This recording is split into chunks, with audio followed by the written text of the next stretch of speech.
Good day mga ka-adventures!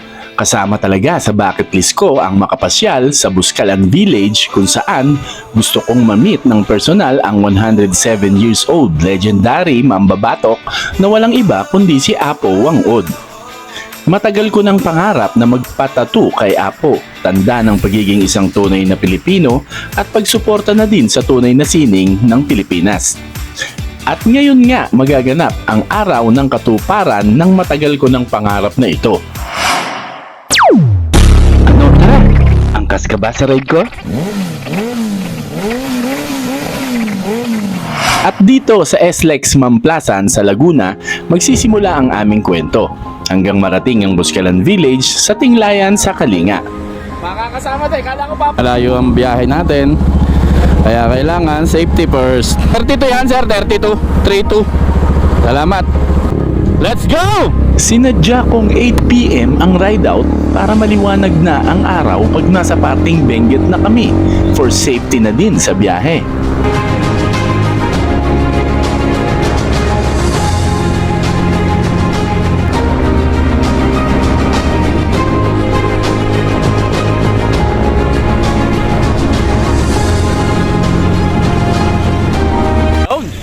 Parating na kami ng kilometer 134 pa northbound. Nakakailang oras na tayo. Coffee break lang kami dito. After, larga na ulit.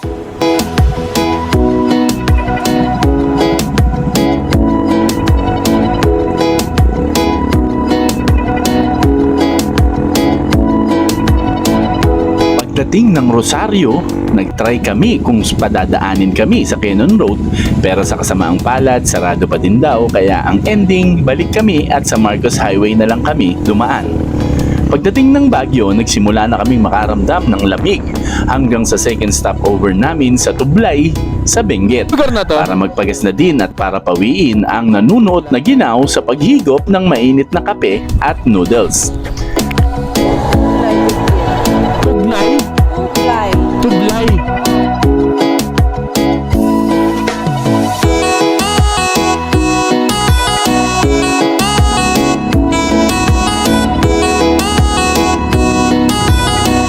Dahil na din sa antok at sobrang ginaw, dito na kami umitlip hanggang sa sumikat na ang araw.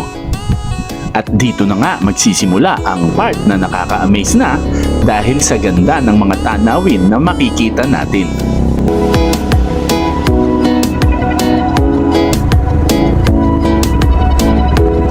Kukunin ko yung mahaba. Oo. Para may ibang shot. Ang ganda eh. Tumawag ka. Naman. Hayaan niyong ipakita ko sa inyo ang mga nakita din naming magagandang mga tanawin, kabundukan, ilog, falls sa tabi ng daan, halaman, puno at purong kalikasan at walang katapusang lamig na inyong mararamdaman.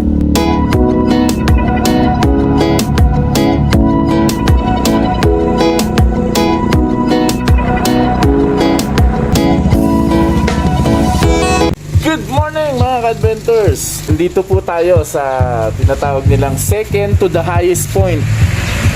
Ito po yung dating highest point pero ngayon second na lang po siya kasi ang highest point na po ngayon Tinok.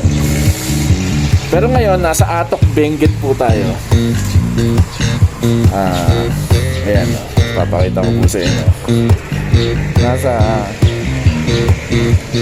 Atok Benguet po tayo, kilometer 53. Pakita ko po sa inyo yung view dito. Napakaganda.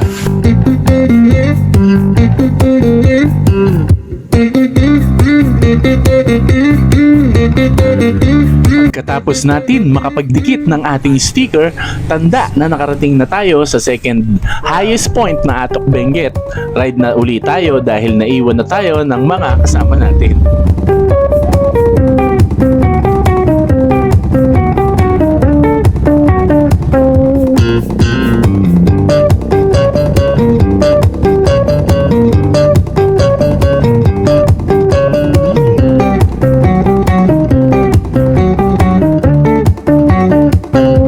I'm the bass guy.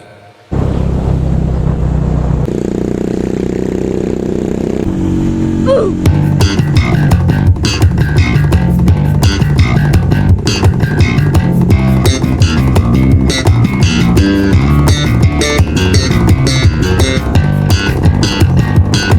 lang kami dito, nagkulitan at kumain ng kutsinta. At pagkatapos niyan, ride out na ulit. Maraming klase ng kalsada tayong madadaanan, merong lubak, putik, simentado at mabuhangin at mabato. Makikita nyo rin literal ang mga madadaanan naming gumuhong kalye na halos motor na lang ang kasya at mga landslide at syempre ang mga bangin na common na dito.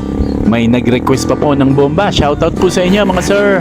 Pero maliban sa mga nakakatakot na daan, papawiin naman yan ng mga nakakamanghang mga tanawin na dito nyo lang din makikita at mararanasan. Ito na yung way papunta sa Sagada Mountain Province. Kaso sabi ng mga lokal, bawal daw po at merong gumuhong kalye kaya itinuro kami sa ibang ruta.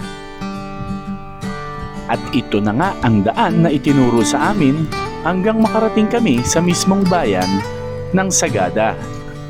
Ang totoong plano ay diretsyong Buskalan na sana kami at doon magstay overnight. Pero dahil pagod na din ang ilan sa mga kasama ko, kaya napagdesisyonan namin na dito na magpalipas ng gabi para makapagpahinga. So ayan, nandito na po tayo ngayon sa Sagada Municipal Police Station dito sa Mountain Province. Dito po tayo nakipag-saglit pero mag-ayos sa Tourist Information Center. Magkano? May bayad? Ano to? Kukuha tayo insurance? Alam ko environmental fee lang kukunin. Kailangan po ba talaga yan? Highly recommended po. At dito na rin sa malapit sa Tourism Office kami nakahanap ng matutuluyan. Welcome Sagada Homestay Inn Restaurant. Diyan po kami? May CR?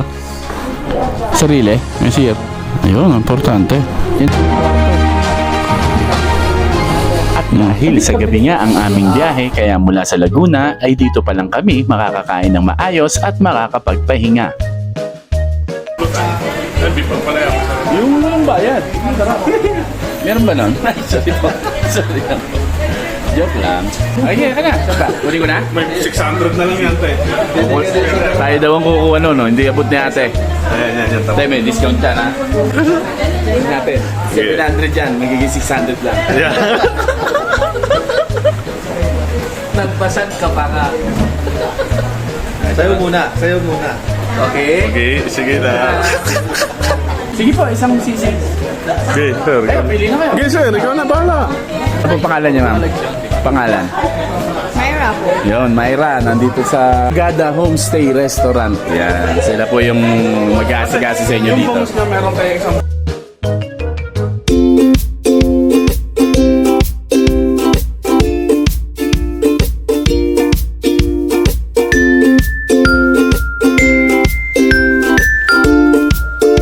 Good morning. It's a very foggy morning here in Sagada. Kami nakapark. Ang motor namin.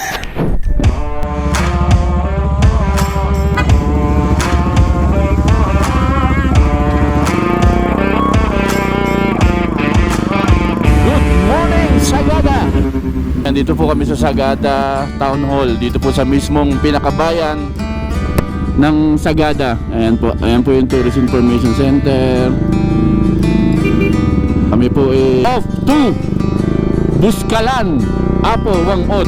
2 hours, alas 7. Dapat alas 9, nandun na tayo. Sobra na naman po lamig mga ka-adventure, sobra. Kitang-kita nyo naman po yung fog na yan. Time check po tayo, 7:16 AM. Nag-breakfast lang po kami dun sa tinuluyan namin dito sa Sagada. And then, take off na tayo. Papunta naman tayo ng Buskalan. Kagabi, dinaanan namin yung, syempre, Baguio. Dinaanan namin yung highest point. Makakasama ko sa ride na to ay syempre ang tropang motorista. Si Billy Ebron, Glyza, si Mami BJ, si Sheila, si Big Boss Motovlog, at saka yung dalawa namin bagong miyembro. Si Emerson, tsaka si Tin. Bali, 4 na motor kami. Isang Honda 500, 2 Dominar, tsaka isang Kimco 400. Alright. Madaming aakyat kay Apo Ito.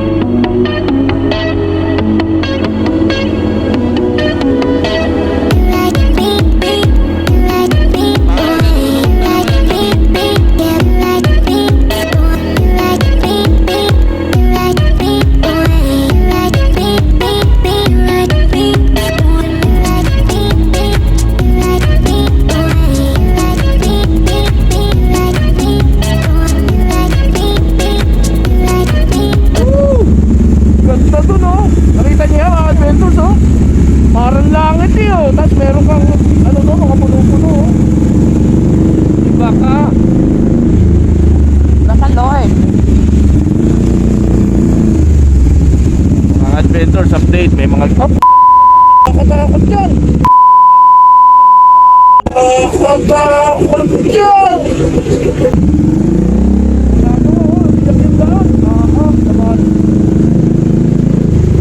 takot.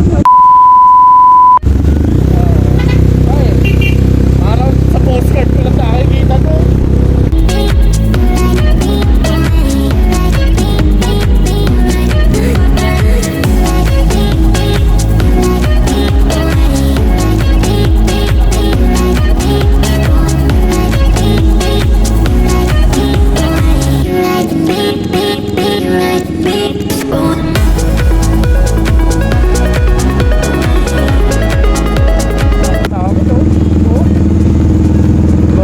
Charcoal na ata ito.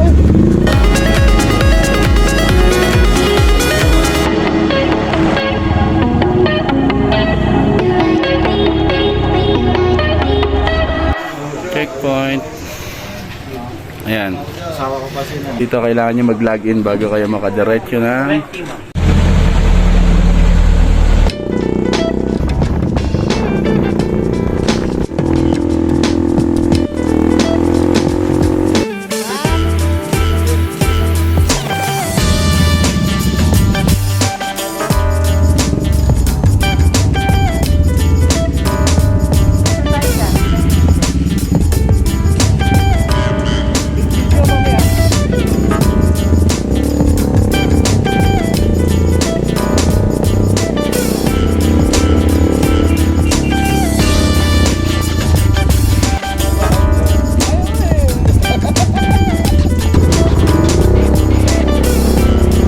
malapit na.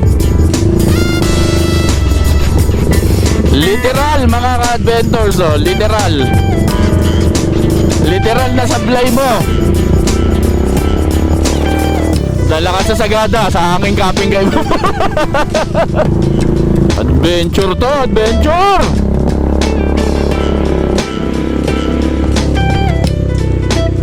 Yan yung zipline na naghahatid ng mga papunta. Kami kaya mo yan. Yun galing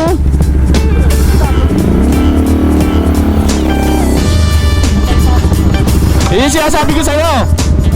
Kung tinatamad ka maglakad, dyan ka doon sumakay. 200. Pre, dyan. Hanapin ko yung guide.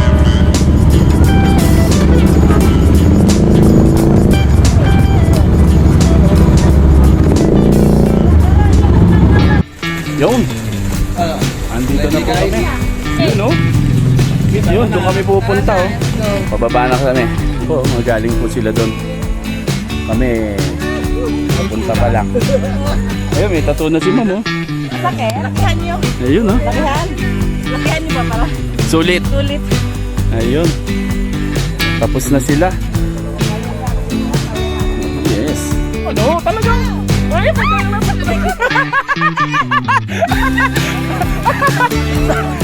sabi ko sa'yo ako Joke. Woo! Kunti na lang Kita nyo ba guys kung gaano katarik yung binababa namin? Yan, dyan po. Yan, dadaan po kayo dito sa ilog. Saka sa tulay.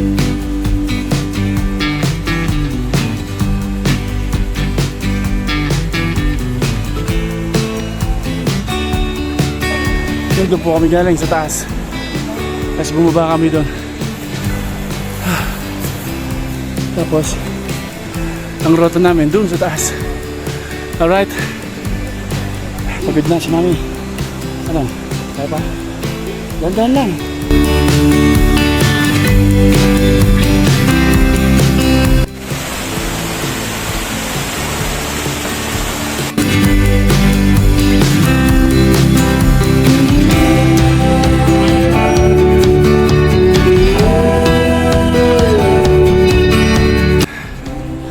Basic na basic kay ate.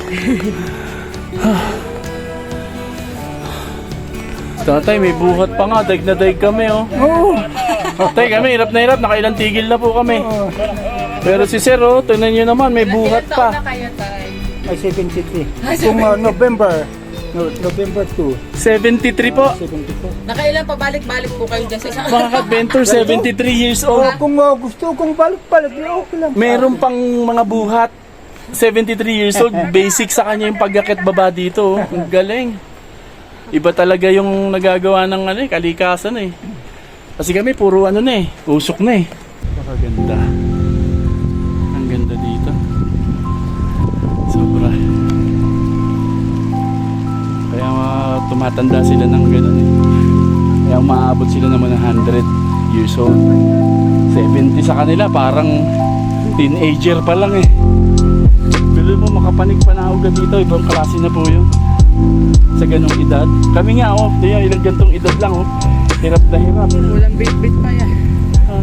Iba talaga pagka ganito, sariwa hangin ang malalanghap. Mga adventures, ito po yung isang uri ng kanilang transportation dito. Pakita ko po sa inyo. Yan Yun Yan po yung isang uri ng transportation dito. Yun, hanggang doon sa dulo.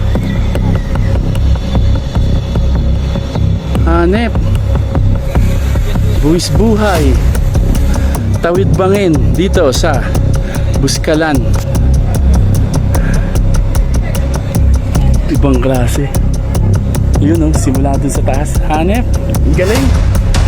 Try ba natin sumakay dito? Abangan nyo. Na homestay dito. Ito po yung mga pwedeng matuluyan dito pag overnight. Souvenir shop.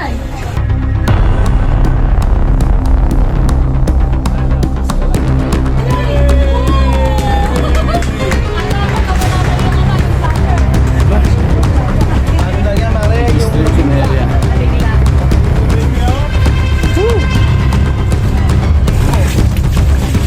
Maya, liligo din po ako dyan. Sa ngayon, punta po tayo dun sa ating contact. Lay, Paklay. Para siya po yung mag-assist sa atin. Ito po yung kanila talagang way ng daan papunta dun sa mga bahay-bahay. Dito may nagtatato. Pero hindi po si Apo. Mga apo na po niya yan. Makikisyoso tayo saglit. Yun Yo, what's up? Ayun. Ito. Ayun. Ito, anong tribo to? Butbudin.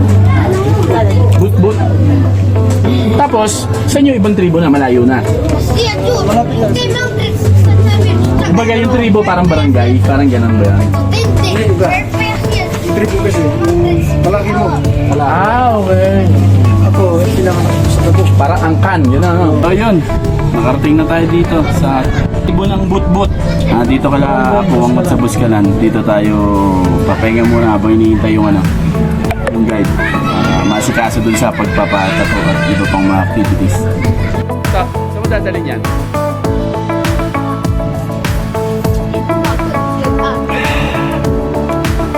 Kape muna. Tapos dito na lang, pwede dito na lang tayo. Tama. Okay, so ito yung ibang mga design. Pupunin niyo yung ibang design para makapamili, para makapagsimula na. Ano masasabi mo, sir? Masarap. Sarap daw. Ano masasabi, mami? Ha? Ha? Wala? Magaan ang kamay ni ate. Pagawang tigyawat. Ako dito.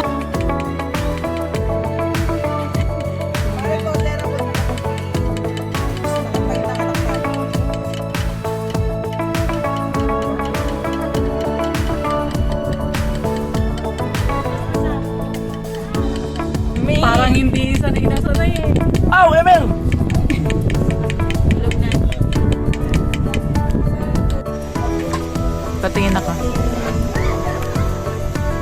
Ayun, si Apo.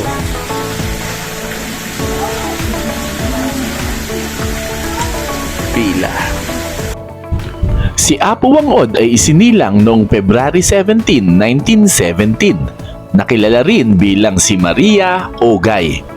Si Apo Wangod ay isang Filipina tattoo artist mula sa Buskalan, Tinglayan, Kalinga. Siya ay huling pinakamatandang mambabatok o tradisyonal na Kalinga tattooist at bahagi ng mga taong butbut na isa sa malaking pangkat o tribo etniko ng Kalinga.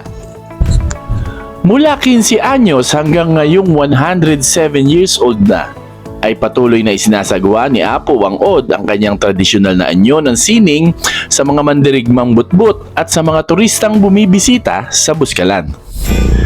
Sana nagustuhan nyo ang kwento ng lugar na ating pinasyalan ngayon at sana samahan nyo ulit ako sa aking mga susunod na adventures sa magagandang lugar sa Pilipinas. Pakipollow po ng page, pakilike at share na din po ng mga videos na inyong nagustuhan para po maipagpatuloy ko ang aking paglalakbay at para ma-share ko pa po sa inyo ang aking mga susunod na adventures. Katulad ng palagi ko sinasabi, don't forget to enjoy life while chasing your dreams. Wiwip! Ano tara? Angkas ka ba sa ride ko?